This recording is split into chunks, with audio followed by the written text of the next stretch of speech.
2026년 2월 23일 글로벌 시장은 정말 이상한 모습을 보였습니다. 한쪽은 무너지는데 다른 한쪽은 환호성을 질렀죠. 서구 시장은 폭락하고 동양 시장은 급등했습니다. 지금부터 이 극명한 차이가 대체 어디서 온 건지 그 핵심 원인을 아주 쉽고 깊이 있게 파헤쳐 보겠습니다. 바로 이 질문이 오늘 우리가 풀어야 할 가장 큰 미스터리입니다.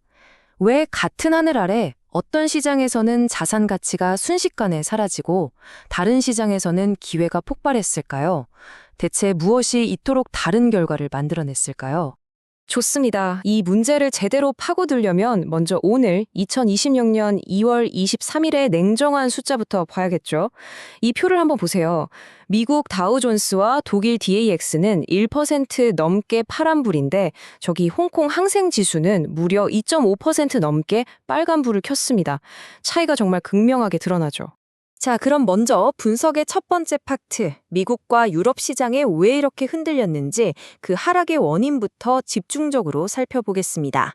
무려 880포인트, 다우지수가 하루 만에 이만큼이나 급락했습니다. 이건 그냥 가벼운 조정이라고 말하기는 어려운 시장에 상당한 충격이 왔다는 명백한 신호입니다. 과연 무엇이 이런 엄청난 충격을 만들어냈을까요? 자, 이 슬라이드가 오늘 하락의 핵심을 꿰뚫는 아주 중요한 지점입니다. 군터 데크라는 학자의 이론인데요. 시장이 겪는 상태를 두 가지로 나눕니다. 불확실성과 불안정성.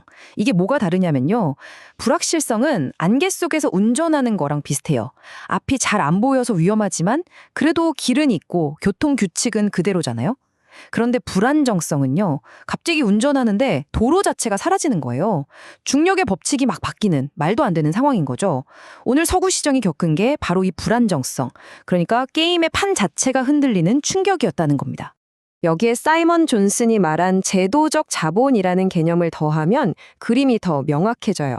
이게 뭐냐면 정치적으로 안정돼 있고 법이 잘 지켜질 거라는 믿음, 즉 내일도 오늘과 같은 규칙이 적용될 거야 하는 사회 전체의 신뢰를 말합니다. 이 눈에 보이지 않는 신뢰가 있어야 투자자들이 안심하고 돈을 맡기잖아요. 그런데 오늘 미국에서 바로 이 기반이 흔들리는 사건이 터진 겁니다. 핵심은 이거예요. 두 개의 큰 충격이 동시에 터졌다는 겁니다.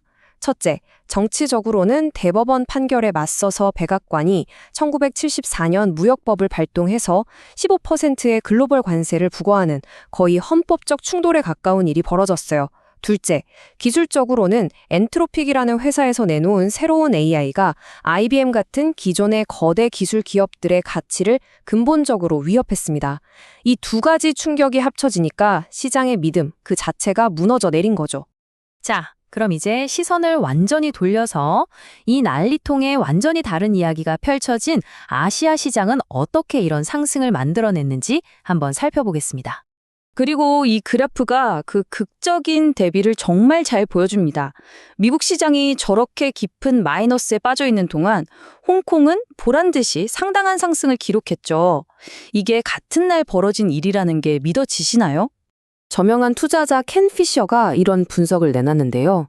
이게 아시아 시장 강세의 핵심을 짚어주는 말입니다. 바로 자본순환. 쉽게 말해서 돈의 흐름이 새로운 기회를 찾아서 이동했다는 거죠. 아시아의 강세는 단순히 서구의 자금이 도망쳐온 것 때문만은 아니었어요. 아시아는 자체적인 힘을 가지고 있었던 거죠.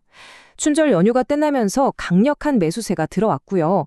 특히 한국 시장 같은 경우는 미국과는 별개로 움직이는 10.2년짜리 장기 강세 주기에 들어섰다는 분석이 힘을 얻고 있었습니다. 여기에 더 싸고 새로운 기회를 찾던 글로벌 자금의 흐름까지 더해지면서 엄청난 시너지를 낸 겁니다. 자, 그럼 이쯤 되면 궁금하시죠? 이 모든 상황이 앞으로 뭘 의미하는지, 그리고 우리는 이 복잡한 시장을 어떻게 헤쳐나가야 할지 말입니다. 이제 분석의 마지막 부분, 미래 전망과 전략으로 넘어가 보겠습니다. 이렇게 불안정한 시장에서 어떻게 기회를 찾을 수 있을까요? 보고서는 3단계로 구성된 불안정성 차익거래라는 퀀트 전략을 제안합니다. 첫째, 지금처럼 하락하는 시장과 상승하는 시장의 불균형을 동시에 이용하는 거고요. 둘째, 차트 분석을 통해서 가장 유리한 매매 타이밍을 포착하고 마지막으로 시장의 공포지수나 안전자산을 이용해서 예상치 못한 위험을 막아내는 전략입니다. 예를 들어 지역 간 차익 거래를 실제로 실행한다면 이런 식입니다. 상승 동력이 강한 한국의 코스피 200 선물은 사는 동시에 하방 압력을 받는 미국의 S&P 500 선물은 파는 거죠. 이렇게 해서 두 시장 사이의 격차가 줄어들 때 수익을 내는 전략을 구사해 볼 수 있다는 겁니다. 이 보고서의 모델이 예측하는 3월에서 4월 목표치는 이렇습니다. 지금의 불안정성에도 불구하고 결국 시장은 다시 반등할 거라고 보고 있고요. 특히 아시아 시장의 상승 모멘텀은 계속될 가능성이 높다고 예상합니다. 다만 이건 어디까지나 모델에 기반한 하나의 시나리오일 뿐 이게 확정된 미래는 아니라는 점은 꼭 기억해 주셔야 합니다. 그리고 단기적으로 시장의 방향을 결정할 가장 중요한 변수가 바로 이틀 뒤에 있습니다. 2월 25일 엔비디아의 실적 발표죠. 시뮬레이션 모델에 따르면 만약 엔비디아 실적이 시장 예상을 훨씬 뛰어넘는 어닝 서프라이즈를 기록한다면 기술주를 중심으로 아주 강력한 반등 장세가 시작될 수 있습니다. 오늘 우리는 한쪽에서는 시스템에 대한 믿음이 깨지고 다른 한쪽에서는 새로운 기술이 기존의 판을 뒤엎는 시장의 거대한 분열을 목격했습니다. 오늘 보신 이 현상이 과연 잠시 지나가는 폭통우일까요? 아니면 우리가 앞으로 계속 적응해야만 하는 새로운 시장 환경, 즉 새로운 기후의 시작일까요? 깊이 생각해 볼 문제입니다.